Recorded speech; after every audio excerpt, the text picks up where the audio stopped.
लगे, दंडवत करने लगे, प्रणाम करने लगे, आपका सत्कार करने लगे, आपका आदर करने लगे, बहुत बड़ी कुर्सी पर बैठ गए, बहुत बड़े औहदे पर बैठ गए, बहुत बड़ी सत्ता पर बैठ गए, बहुत बड़े आप बन गए। शिव महापुराण कथा कहती है बड़ा आदमी बनना सरल है, बड़ी कुर्सी पर बैठना सरल है, बड़ा आदमी बनना सरल है। पर शिव महापुराण की कथा कहती है बड़ा आदमी बनना सरल है, पर बड़ा आदमी बनकर अच्छा बनना, सरल बनना कठिन है। आदमी बड़ा हो सकता है, बड़े औहदे पर बैठ सकते हो, बड़े कुर्सी पर बैठ सकते हो, बड़े बड़े लोग तुम्हारे को माला पहनाएंगे, प्रणाम करेंगे, दंडवत करेंगे, साष्टांग करेंगे, बहुत पूछेंगे, जय जयकार करेंगे। अच्छा आदमी तो तुम बन सकते हो, बड़े आदमी तो बन सकते हो, पर अच्छा आदमी नहीं बन सकते। अच्छा आदमी बनने के लिए नामदेव जी कहते हैं अच्छा विचार लाना पड़ेगा, गुरु नानक देव जी कहते हैं अच्छी सोच लाना पड़ेगी, अच्छी बुद्धि लाना पड़ेगी, अच्छे चित्त लाना पड़ेगा। अपने भीतर अच्छे सोच और अच्छी बुद्धि को लेकर आओ। बड़ा आदमी तो कोई भी बन जाता है, पर अच्छा आदमी नहीं बन पाता। अच्छे आदमी बनने का प्रयास करिए और हम सुधरेंगे। जम के बोलो जरा, हम सुधरेंगे, युग सुधरेगा। आप बड़े आदमी बनकर दुनिया को नहीं सुधार सकते, पर अच्छे आदमी बनकर दुनिया को सुधार सकते हो। आपकी प्रेरणा दुनिया को प्रेरणा देती है। आप क्रोध करोगे, दुनिया आपसे सीखेगी। बताओ, इतने बड़े औहदे पर बैठकर गुस्सा कर रहे हो। आप अपशब्द बोलोगे, दुनिया कहेगी इतने बड़े औहदे पर बैठकर अपशब्द कह रहे हो, क्रोध कर रहे हो, आड़ा टेढ़ा कह रहे हो। अच्छे आदमी बनना कठिन है। बड़ा बन सकते हो, पर अच्छा बनने में सोच, विचार, टेंडेंसी तुम्हारी अच्छी चित्त, अच्छा विचार लाना कठिन है। और मेरी जीजियों से निवेदन है, मेरी माताओं से निवेदन है, मेरे जीजाओं से निवेदन है, ना तुम्हारी सास बुरी होती है, ना तुम्हारी बहू बुरी होती है। दुनिया में कोई सास बुरी नहीं हो सकती और ना कभी बहू बुरी हो सकती है। अगर बहू बुरी होती है तो अपने बाप का घर छोड़कर, अपने पिता का घर छोड़कर नहीं आती, और सास बुरी होती है तो अपनी जेवर को तोड़वाकर, अपने आभूषण तोड़वाकर, पूरा पैसा शादी में लगाकर तुझे ब्याह कर कर नहीं लाती। ना सास बुरी है, ना बहू बुरी है। बस बुरा कौन है? हमारी, जम के बोलो जरा, जम के सोच, हमारी बुद्धि, हमारा चित्त, हमारा विवेक।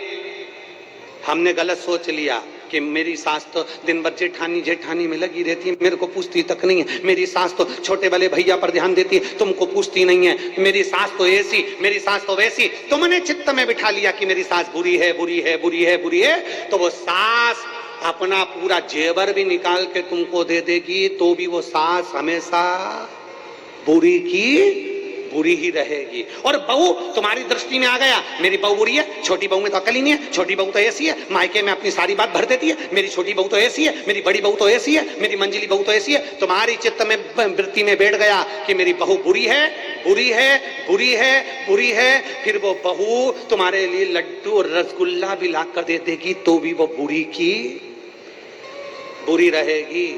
चाहे कितना भी प्रमाण दे लो, चाहे कितना भी। अभी एक संवाद चल रहा है, राधा जी का प्रसंग। इसका प्रमाण हम पहले दे चुके हैं, पर जिसकी दृष्टि में सियोर वाला महाराज गलत है, तो वो जिंदगी भर कितना भी प्रमाण दे ले। जैसे माता जानकी प्रमाण दे देकर आखिरी में जमीन में चली गई, पर उसकी किसी ने नहीं मानी। ऐसा चाहते हैं दुनिया के लोग कि तुम प्रमाण देते रहो, देते रहो, देते रहो। क्या प्रमाण दें? क्या प्रमाण चाहिए? इस व्यासपीठ से मेरी मां ने सौगंध खाकर बिठाया था कि प्रमाण, इस व्यासपीठ से वो शब्द बोलना जो हमारे शास्त्रों में है। ब्रह्म वैवर्त पुराण में से राधा का संवाद, राधा रानी का संवाद बोला। इसके बाद राधा रहस्य में से राधा जी का संवाद बोला। गौड़िया संप्रदाय की काली पीठ से निकलने वाली पुस्तक में राधा जी का संवाद लिखा है, जो हमने बोला। और प्रसन्नता ब्रज 84 कोस में अनय घोष का मंदिर है, वहां जाकर दर्शन करो, जावड़ गांव में, उसका प्रसंग कहा। उसके बाद कितना प्रमाण चाहिए तुमको? और बात है राधा रानी की, वो तो मेरी माँ है। मैंने इस व्यासपीठ पर बैठने से पहले बाल्यावस्था में 1999 में जब पहली कथा चालू करी थी, तब हमारे पास धन नहीं था। दूसरे की दुकान पर काम कर कर कर पैसा, जो 10 रुपए साइकिल से लिफाफे देने का जो पैसा मिलता था 10 रुपया, उससे हम जा जाकर पैसा लेकर, उस पैसे को लेकर राधा रानी की परिक्रमा करने जाते थे। 51 परिक्रमा मेरी राधा रानी बरसाने की करी है, और ना जाने कितनी परिक्रमा गोवर्धन नाथ जी की करी है।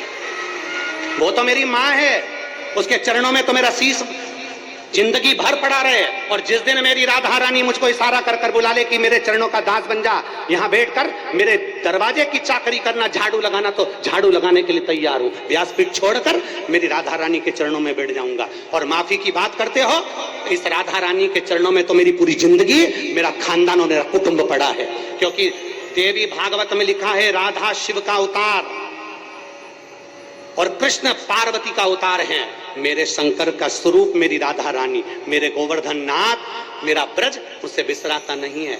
भोले भाले ब्रज में रहने वाले ब्रजवासी इतने भोले हैं, जैसे भगवान कृष्ण के समय पर धेनु में, गायों में धेनु का सुर घुस गया था, और धेनु का सुर घुस गया, पूरी गायों को परेशान कर कर, उनको भ्रमित कर कर, तब भगवान कृष्ण पहचान गए थे कि धेनु का सुर है। कई ऐसे इन ब्रजवासियों को भ्रमित कर रहे हैं, क्योंकि ब्रजवासी बड़ा भोला होता है, बड़ा सहज होता है। हमने हमारी जिंदगी की जितनी परिक्रमा करी गोवर्धन नाथ जी की, उस परिक्रमा में 1 रुपया भी हमने कभी ब्रज के अंदर पैसा खर्च कर कर नहीं। हमने नियम लिया था कि ब्रज में जितनी परिक्रमा करेंगे ब्रजवासी से मांग कर करेंगे। मेरे गोवर्धन नाथ जी की परिक्रमा में जितने ब्रजवासी रहते हैं, सब पहचानते हैं सीहोर वाले को, कि बचपन से परिक्रमा करता है। जब चड्डी पहनता था हाफ, उस समय से परिक्रमा करता था, और ब्रजवासियों से 2 रोटी मांग कर खा लेता था। मेरे ब्रजवासी इतने भोले होते थे कि बिठाकर छाछ भी पिलाते थे। आज उन ब्रजवासियों में कुछ लोग ऐसे घुस गए हैं जो इस शिवपुराण का विरोध करना चाहते हैं, इस व्यासपीठ का विरोध करना चाहते हैं, प्रदीप मिश्रा का विरोध करना चाहते हैं। वो लोग राधा रानी की आड़ में बदनाम करना चाहते हैं, और ब्रजवासी इतना भोला है कि वो समझ नहीं पा रहा। आप कहो जिस दिन राधा रानी के चरणों में आकर दंडवत कर लूं, आप बोलो जितने दिन तक राधा रानी के चरणों में पड़ा रहूं, मेरी माँ है वो, उससे मेरा बैर नहीं है। जो कुछ बोलूंगा प्रमाण से बोलूंगा, बिना प्रमाण के कुछ नहीं बोलूंगा। और जिस जिस महाराज को प्रमाण चाहिए, कुबेरेश्वर धाम खुला पड़ा है, आ जाओ और प्रमाण लेकर जाओ। जिस जिसको प्रमाण चाहिए, कुबेरेश्वर धाम खुला पड़ा है। राधा नाम क्या होता है, मेरे सीहोर की एक गली में जाकर पूछना कि राधा नाम कीर्तन कैसा कराया। राधा नाम क्या है, कई सालों से 51 परिक्रमा जब तक राधा रानी के बरसाने की करी, तो उस उतने वर्ष तक राधा नाम कीर्तन एक एक बच्चे बच्चे के मुख पर राधा राधा जपा दिया। मेरी सिद्धपुर भूमि सीहोर का एक एक बच्चा जानता है कि राधा का नाम क्या है। वो वृंदावन नहीं गया, वो बरसाना नहीं गया, पर सीहोर को बरसाना बना दिया था। इतना राधा नाम जप पाया है उस सीहोर की भूमि पर। तुम क्या सहज समझते हो? और सोशल मीडिया वाले सोचते हैं कि बदनाम करेंगे। अरे मेरे शंकर के भक्त हैं, ये तो राधा रानी की कृपा है।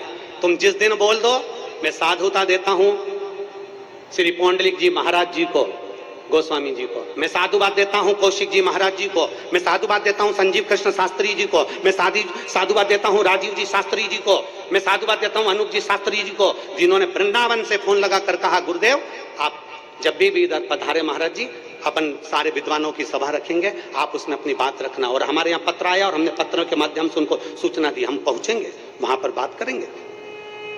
और इतने बड़े विद्वत संत हैं, माननीय श्री प्रेमानंद जी महाराज, उनके चरणों को दंडवत करता हूं भारत की भूमि पर। और ब्रज में इतने बड़े रसिक संत कोई नहीं होगा। ब्रज में इतने रसिक संत है प्रेमानंद जी महाराज, अगर वो एक फोन कर देते कि प्रदीप तुझे आना है, उनका ये दास दंडवत करता करता उनके चरणों में पहुंचकर उनसे बात करता रहा। एक बार कह देते, क्योंकि वो रसिक संत हैं, राधा रानी के परम भक्त हैं, भगवान कृष्ण के परम भक्त हैं। उनके लिए मेरे ये प्राण भी उनके चरणों में निछावर हैं। अगर वो बोलते तो मैं उनके चरण धोकर आचमन कर कर जवाब देकर आता। इतने रसिक संत हैं, उनका प्रणाम करता हूं मैं, उनको नमन करता हूं मैं, जिनकी जिह्वा पर इस बावरे का नाम तो आया, कैसे भी आया, कल्याण तो हो गया, नाम तो आया। और मेरे ब्रज के एक एक ब्रजवासी को नमन करता हूं, प्रणाम करता हूं। अगर मेरी वाणी से कोई चोट लगी हो तो मुझे क्षमा करिएगा, पर प्रमाण से कहा है और प्रमाण अपने पास रखूंगा, और उस प्रमाण को जिंदगी भर रखूंगा। सत्य पर जियाऊं और सत्य पर जीऊंगा, क्योंकि मेरा शंकर सत्यम शिवम और सुंदरम वाला है। और आपसे भी निवेदन करता हूं, जितने भारत की भूमि के जितने देश के लोग कथा सुन रहे हैं, एक बार ब्रज में जाना, तो जाकर रावल गांव का दर्शन करना जहां राधा जी का जन्म हुआ है। जाना तो बरसाने का दर्शन करना जहां राधा रानी पहुंची हैं। मेरी रावल में राधा रानी जी का जन्म हुआ, उनको वहां पर लाडली कहा जाता था। जब राधा जी बड़ी हो गई, साल निकल गया, तब राधा जी बरसाने में पहुंची हैं, और बरसाने में पहुंची तो उनको किशोरी जी कहा गया, क्योंकि किशोर अवस्था में पहुंची थी। जब तक रावल में रही तब तक वो लाडली थी, बरसाने पहुंची वो किशोरी हो गई, क्योंकि किशोर अवस्था में पहुंची हैं। उनको समझना, बरसाने की एक एक रच को समझना, एक एक ब्रज 84 कोस की रच को समझना कठिन काम है महाराज। अच्छे अच्छे ब्रह्मा तक चले गए, धक्के खाकर ब्रज की लीला को नहीं समझ पाए। समझना बहुत कठिन है, समझिए जरा जाकर। और जिन्होंने आधी वीडियो चलाई है उनको तो मेरी राधा रानी सब देख लेगी और मेरे भोलेनाथ देख लेंगे। आधी वीडियो चलाई, उन्होंने ये नहीं बताया कि बरसाने का महत्व क्या बताया गुरुजी ने, उन्होंने ये नहीं बताया कि राधा कृष्ण के विवाह का प्रसंग क्या सुनाया गुरुजी ने, उन्होंने ये नहीं बताया कि बरसाना का जो मूल महत्व बताया गया था, उस कथा को पूरा सुनना था कि हमने बताया था उस कथा में कि वर्ष में एक बार आना बरसाना, अर्थात आपकी जिंदगी में अगर मनुष्य की देह है तो वर्ष में एक बार राधा रानी के दरवाजे पर जाते रहना और उनको प्रणाम करते रहना, तो तुम्हारे पाप छिन्न होते रहेंगे। राधा रानी पाप को छिन्न कर देती है। उस क्लिपिंग को पूरा तो बताया नहीं, उसमें से काट कर हमारे सब्जेक्ट को छोड़कर उसमें दूसरा उस सब्जेक्ट को वही की वही फेस लगाकर, वही की वही वाणी लगाकर, उसको काट काट कर क्लिपिंग बनाकर जनमानस में प्रेषित कर दिया। मेरा साधुता है पूरे ब्रज भूमि के संतों को, साधुओं को, राधा रानी के चरणों को जिस दिन आऊं उस दिन मेरी राधा रानी की पूरी देहली की मैं झाड़ू लगाता फिरूं, मुझे कोई दिक्कत नहीं, मेरी माँ है वो। पर जो गलत राधा रानी के पर्दे की आड़ में जो शिव महापुराण को लांछन लगा रहे हैं, राधा रानी की पर्दे की आड़ में जो विद्रोही, जो विधर्मी, जो सनातन धर्म को अच्छा नहीं देख सकते, वो इस पर्दे की आड़ में ना जाने क्यों बदनाम करने में लगे हैं। इन्होंने कईयों को बदनाम किया तो हमको भी करें बिगर रहेंगे नहीं। नामदेव, तुकाराम, रामकृष्ण, मीरा, कर्मा जैसे को नहीं छोड़ा तो हमें कौन छोड़ने वाला है। साधुता है। और मेरी ब्रज की पवित्र भूमि को, मेरे ब्रज में रहने वाले ब्रजवासियों को दंडवत प्रणाम करता हूं, नमन करता हूं। आपकी साधुता, आपके बीच में रहा हूं, साधुता। और यदि एक शब्द के लिए अगर एक पत्र भेज देते सीहोर वाले महाराज के पास में, कुबरेश्वर धाम का पता सबको मालूम, एक पत्र भेजते, ये पत्र भी आते हैं, वो पत्र भी मैं पढ़ता और मेरे को आज्ञा होती मैं ब्रज में जाकर तुरंत उस बात का जवाब देता कि ब्रह्म वैवर्त पुराण के 174 नंबर पेज पर ये सब बातें लिखी हुई हैं, राधा रहस्य में ये बात लिखी हुई है। मैं कहता गौड़िया संप्रदाय के काली पीठ से निकलने वाली पुस्तक में ये बात लिखी। और ये भी नहीं मानना तो ब्रज की जावट गांव जाइए, जहां पर राधा जी का पूरा आनंदमय सुख आपको मालूम पड़ जाएगा कि विवाह का प्रसंग कहां है। हम भी मानते हैं, मां है हमारी, और मेरी मां कभी बुरा नहीं करती है। बोल राधा रानी सरकार की जय जय श्री राधा। वो जानती है, समझना मुश्किल। सोच, बड़े आदमी बनना सरल है, बड़े सिंहासन पर बैठना सरल है, बड़ी जगह पर बैठना सरल है, पर बड़ी सोच रखना बहुत कठिन है महाराज, बहुत कठिन। और फिर निवेदन करूंगा, ब्रज के कोई संत अगर मुझे आमंत्रित करे मैं तैयार हूं, आपके चरणों में आऊंगा, दंडवत करूंगा, प्रणाम करूंगा और आपको पूरा व्याख्यान बता कर दूंगा, कहां से पढ़ा, कहां से बोला, इस जगह से वर्णन। एक एक स्मरण करिए आप शिव नाम। बन सकता है सनातन धर्म को आगे बढ़ाने का प्रयास करिए, बन सकता है राष्ट्र को उन्नति की ओर लेकर जाइए।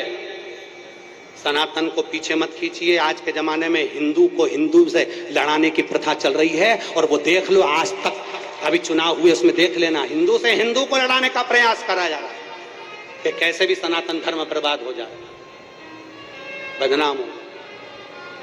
शिव तत्व की प्राप्ति औघड़ी है, शिव औघड़ी। मेरा देव अधिदेव महादेव। पहले नंबर पर दोस्त